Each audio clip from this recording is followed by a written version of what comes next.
So it looks like Activision finally released the roadmap for Call of Duty Black Ops 6 Season 3. And I gotta tell you, most of the things I see, I'm quite fucking disappointed. And all I gotta say is, it's Jover, ladies and gentlemen. Basically, damn near over half of this roadmap is just old shit returning. I know the whole focus of this season was supposed to be just like bringing back Verdansk and everything, like putting shit back to Modern Warfare 2019, how it was back in the day, to basically nostalgia bait people into coming back and like buying shit in the store. But I feel like unless you're like a hardcore Warzone brain, there's no way you get fooled by this shit. There's basically no content in the multiplayer side of things. Like you get, I think what it is, like 2 maps, like firing range, and then 1 other map, and then there's like 2 face-off maps. I think I already forgot. Like I just took one look at the pictures of the maps and I just know that I'm gonna be skipping them every single time they come up in the rotation, if I even get back and play Black Ops 6, which I probably won't, let's just be honest. But can't say I'm surprised, I'm not gonna lie, I really can't, because this is just what Call of Duty has become, and it shouldn't surprise anybody that the player count on Steam is still going down, even though they're about to drop another season. It's actually hilarious. And by hilarious, I mean fucking sad as shit. You would think the player numbers would be going up, seeing as how, like, you know, people would want to log back into, like, I don't know, download the new season or get ready for the new season, I don't know, but fucking nobody's coming back. If anything, more people are leaving because they see the shit that's gonna be released on the 2nd, or I think, yeah, it's Season 6 on the 2nd, and the Zombies map, and Warzone on the 3rd. But I feel like most people that I've heard from aren't really too impressed by what they've shown or talked about for Warzone so far, other than the fact that like the basic quality of life shit that should have never been taken away in the first place coming back. That's the only thing I've actually seen people somewhat semi-satisfied about. Other than that, it's basically just your same old dog shit content that basically brings nobody back to the game.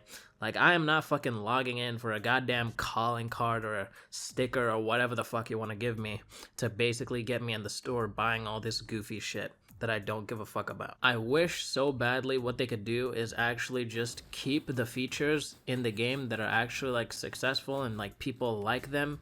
Just keep them in the game and don't remove them, and then take away shit that people don't like. For example, the whole like pick 10 thing. You know damn well they could have put pick 10 in this year's game, but they had to save it to sell it to us next year. And it's so sad because that right there just tells you that they really just don't know what they're doing anymore, which I'm not sure if they ever did in the past like 5 years, but they have absolutely no clue what's going on. They're out of touch as shit, and all they can do is like cut content and then save it for the next year to make sure at least some people come back, because I feel like at this point they really do not give a single fuck about the player numbers. Because if they did give a fuck about the player numbers and actually saw the huge decline from the previous years to now, Black Ops 6 is like one of the lowest states of COD of all time, especially this time of year, when like Call of Duty should be like popping. It's like mid-season, like most of the updates should have been out. It should be like a fully fledged solid game by now. But ironically, this is the time where most people are actually fucking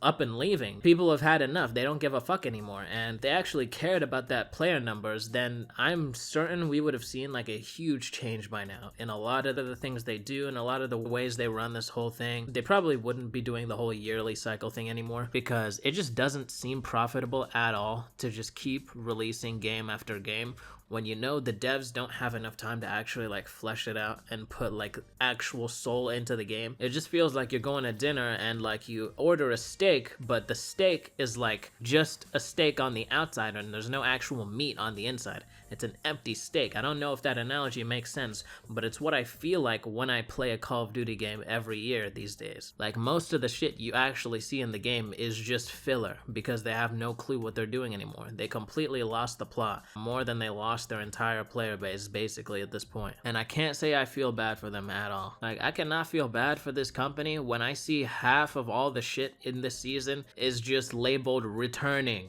or remastered or retarded or whatever the fuck they want to call it. They just bring back old shit because they're not creative enough or innovative enough to bring in new things that'll actually keep people playing. That's why they have to capitalize on the whole Verdansk nostalgia bit. Like, nothing is working out for them. And if they actually do end up shelving Warzone because it flops, which it absolutely will, because you know there's going to be cheaters the first day Verdansk drops, if they actually end up shelving Warzone, I will not be surprised at all. Actually, I'd probably be happy, because maybe they can get back to the actual fucking main plot of Call of Duty. They can get back to the multiplayer, focus more on that, on the zombies, you know, the stuff we actually care about. If they do want to keep Warzone, why don't they just make it its own separate standalone game? Like, I really don't understand why they insist on making Warzone and COD the same fucking game every single year. Like, it evades me why that seems to be mandatory for them. Like, it has to be the same fucking thing. You gotta update Warzone when there's a new COD, and you gotta mix them together, and it's all gonna be the same bullshit. And it's just kind of dumb, because I feel like the people who like Warzone don't like getting their shit rocked every single year that a COD comes out, and then they get fucking shit tons of bugs because of the integration. And then the people who play normal Call of Duty and multiplayer and all that, they don't like getting their whole fucking season fucked over because everything's completely centered and focused around Warzone. Like, where is the common sense when it comes to just simply like separating these things that should just not be packaged as one thing? You know what I mean? And I will say it is a good step to like try and, I guess, change the movement, I guess, in Warzone, so it's like closer to Modern Warfare 2019 movement. We'll see how that goes. I'm not sure if it'll make a difference. I really don't think stuff like that will make a difference if there's just cheaters upon cheaters and bugs upon bugs. That shit is not gonna matter, but we'll see. But I guess that is a step in the right direction to like making it its own thing. I don't know if it's just me, but I feel like people are just tired of Warzone already. Warzone was its own trend like 4 something years ago. I kind of feel like once people start playing Verdansk and they get back on it, and they realize it's just not the same as what it was back in the day, they'll realize, like, why the fuck did we even want this anyway? Like, why the fuck did we want this back? Like, it's full of fucking campy-ass buildings and fucking dark-ass corners to hide your fucking rose skin. Like, people will start coming to their senses and realizing that this shit is not what will fix COD in the first place, or at all. So, I'm waiting for that to happen. But anyway, guys, I'm gonna end this yap session. Let me know whatever you want me to talk about in the future. I'm not sure if I'll be trying this new season out at all. I'm probably just gonna watch other people's videos and see how they feel. At least that's what I plan to, but I feel like if I am kind of critiquing the whole plan right now, then I guess I might as well play it to see if it actually turns out shit as I expect or not. I might give it a try. But anyway, hope you guys have a good day. Make sure to hit that subscribe, like this video if you liked it, dislike if you didn't, and yeah, have a good one. Peace.